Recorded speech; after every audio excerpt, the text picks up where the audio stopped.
এদিকে জাতিসংঘ থেকে বহিষ্কারের ঘোষণা দিল ডক্টর ইউনূসকে। কুমিল্লায় হিন্দু মেয়েকে গণধর্ষণ নিয়ে বিপদে পড়ল সরকার। অন্যদিকে 10 মাস পর দেখা মিলল আওয়ামী লীগের সাধারণ সম্পাদক ওবায়দুল কাদেরকে। লাইভে এসে ডক্টর ইউনূসকে কঠোর হুঁশিয়ারি দিয়ে একই বললেন তিনি। দর্শক, এসব বিষয়ে আরও থাকছে বিস্তারিত।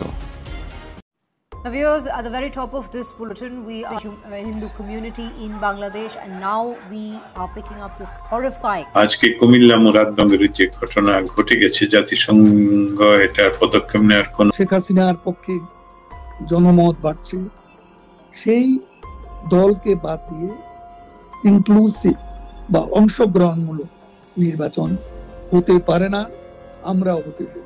এবার মোহাম্মদ ইউনূসের বাংলাদেশের বিপক্ষে কড়া অ্যাকশন নিল ভারত। ভারতবর্ষের পক্ষ থেকে director general of foreign trade একটি নির্দেশিকা জারি করেছে।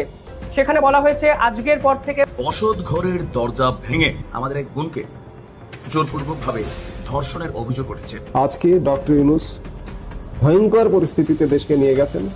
আপনি দয়া করে বাংলাদেশকে ক্ষান্ত দিয়ে সেই সেনাবাহিনীকে বলুন যে আমি পাচ্ছি না, সেনাপ্রধানকে বলুন। ডক্টর মোহাম্মদ ইউনূস অবশেষে ব্যর্থ দেশ চালাতে যে কোনো সময় বহিষ্কার হয়ে এই বাংলাদেশ ত্যাগ করবে ডক্টর মোহাম্মদ ইউনূস, এমনটা জানিয়েছে গণমাধ্যমে। প্রিয় দর্শক বন্ধুরা, আজকের এই ভিডিওতে আপনারা বিস্তারিত মাধ্যমে ভয়ঙ্কর তথ্যগুলো জানতে চলেছেন। অপরদিকে শেখ হাসিনা খুব শীঘ্রই বাংলাদেশে প্রবেশ করবে, এমনটা জানিয়েছে কল রেকর্ডের মাধ্যমে। প্রিয় দর্শক বন্ধুরা, যদি শেখ হাসিনা বাংলাদেশে প্রবেশ করে তাহলে বাংলাদেশের মানুষের জন্য কেমন হয়, কতটি স্বস্তিবোধ করে বাংলাদেশের মানুষ, অবশ্যই কমেন্ট করে বলে যাবেন।